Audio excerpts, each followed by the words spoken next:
become a patron at www.patreon.com/Golden Era Bookworm for hard to find books, scans of rare photos and articles on the golden era of bodybuilding.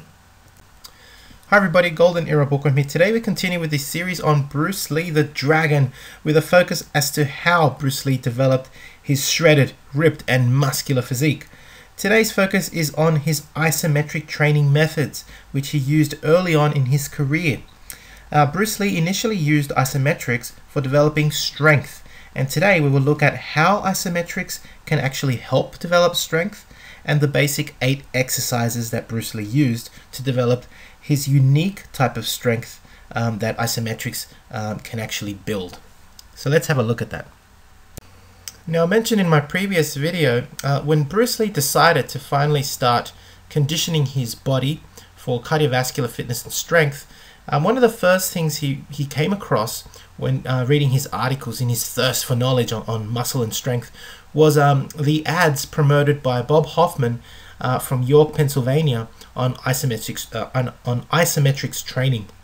And this, after it caught his eye, where the articles kept talking about the amazing strength and hyping it up, Bruce Lee decided finally to try this, and this actually became his first training theory.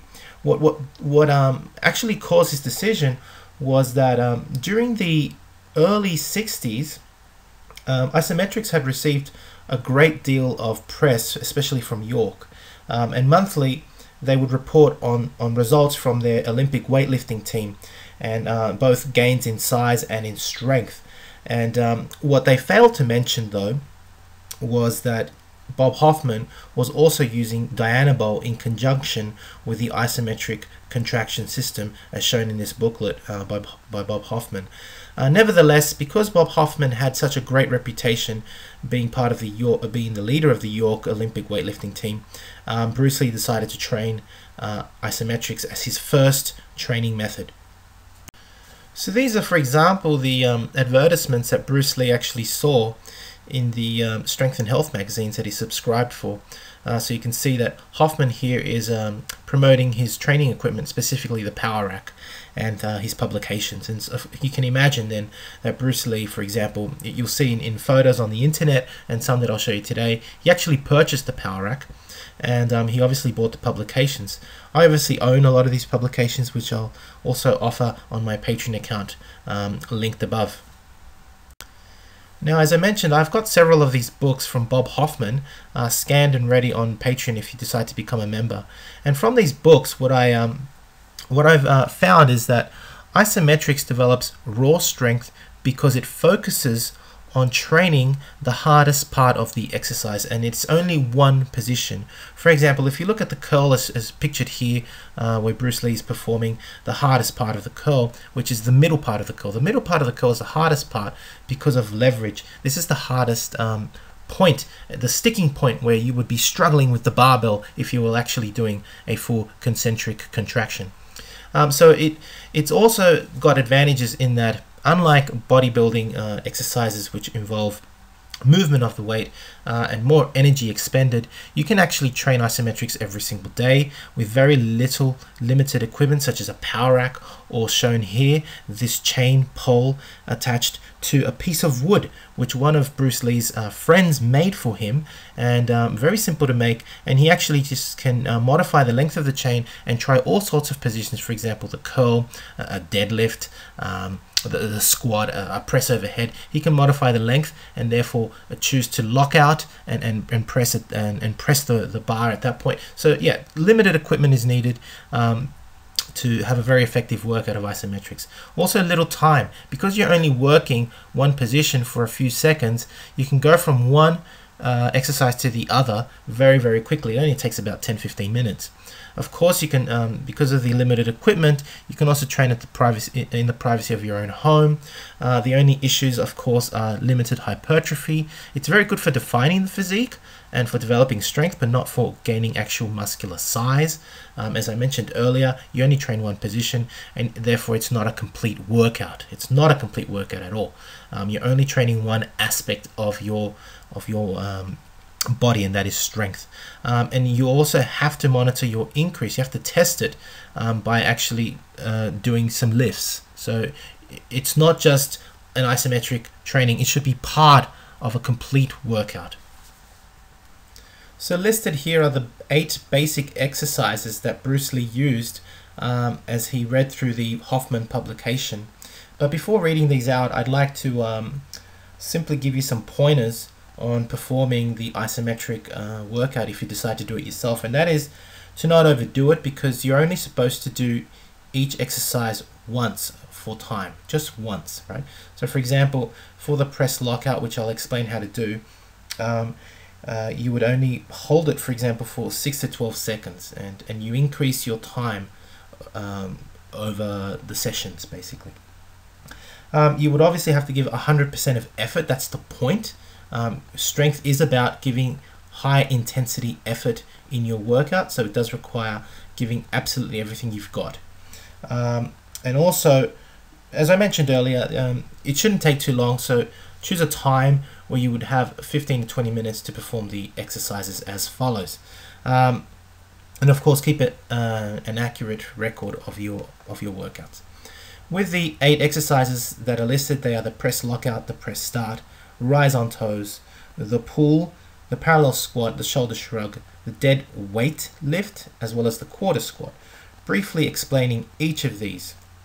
The press lockout, basically you set the bar in the power rack just 3 inches below lockout, and with your arms extended overhead, you would grab the bar, keeping your hands approximately shoulder width, look straight up, and you would just push on the bar as hard as possible for 6 to 12 reps, 6 to 12 seconds, sorry. The press start is to set the pins at about chin height. So as the name suggests, you are basically training in these positions, either at lockout or at the start. So you would basically now, for the second exercise, perform the isometric exercise of pressing from the start with the bar set at chin height. And again, perform this for 6 to 12 seconds. The rise on toes. You would set the bar at a height where it is just above your neck, so that when you keep your knees and hips locked, you would place the bar basically on your traps, as you would do a kind of a squat, and you would rise on your toes and push as hard as possible, again for 6 to 12 seconds. The pull is basically training the high pull of the Olympic weightlift, for example for a snatch or for a clean and jerk, and you would set it at about 6 inches below your waist, and you would rise up on your toes like a high pull. If you don't know what a high pull is, I recommend you have to learn a little bit about Olympic weightlifting. And you would look up, bend your arms, and pull as hard as you can for about 6 to 12 seconds again. So it's training the high pull at the waist. The parallel squat, of course, rest the bar on your traps again, with your obviously your thighs parallel to the floor, and grab the bar and rise as hard as possible, pushing against the resistance for 6 to 12 seconds. The shoulder shrug, again, you would have your hands at a height where your arms are fully, this time extended down, not bent like the pull, and you would grip the bar as hard as possible and shrug with your shoulders up for 6 to 12 seconds. The dead weight lift. Now this is an interesting one. You will set the bar in the rack at a height where it will be about 2 inches below your knees. So you're training the sticking point of the deadlift. And again, keeping your hands as you would in a deadlift about shoulder width apart and extended, you would keep your back flat and push hard on the legs as you pull with the arms for 6 to 12 seconds. You're basically training, again, the sticking point of the deadlift. And finally, the quarter squat, 4 inches below the height of where you would be erect. So it's basically training the last part of the squat, the last quarter. You'd set the bar at that height, push with your legs again, and grab the bar, pushing as hard as possible for 6 to 12 seconds. And that's basically it. It's very simple. As you can see, the exercises that are trained are the press. You're training the rise on the toes, and the pull together, because these constitute the important parts of the beginnings of the snatch and the clean and jerk, or actually the midpoint. The parallel squat for strength. Shoulder shrugging is also very important, and the dead weight lift is also very important at the very beginning of the clean and jerk and snatch. So you're training mainly for increasing your strength in the Olympic lifts, which of course are excellent strength building exercises. I hope you've enjoyed this explanation. So I hope you've enjoyed watching this video on the first training methods that Bruce Lee used. Isometric training. That's the first method he used for developing strength in his body. After having tried this, he eventually moved to bodybuilding, and we're going to talk about that in the next video. So you can imagine Bruce Lee pumping iron. He was pumping iron in the mid-60s. After his friends, he actually saw one of his friends was pretty yoked, and he said, how the hell did you do that? So he learned to pump iron in the mid-60s, just like all the other golden era bodybuilders. And that's what we're going to talk about in the next video. Apparently he gained a hell of a lot of muscle and really improved his size all over. Yeah, all his measurements improved. So it's going to be a cool topic to talk about. Hope you've enjoyed watching the video. If you have, please give it a thumbs up. Subscribe if you haven't to the Golden Era Bookworm. Leave me a comment and let me know what you thought about the video. Thank you for watching. If you'd like to support me, you can go to PayPal. The link is given below with my details, or become a patron. We have exclusive access to rare books, articles, and photos from the golden era of bodybuilding. And you can become a patron. It doesn't cost much, it's just $10 a month to support my work, and you get a great library of information. Anyway, that's it for me. This is the Golden Era Bookworm. Hope you've loved the video. Bye for now.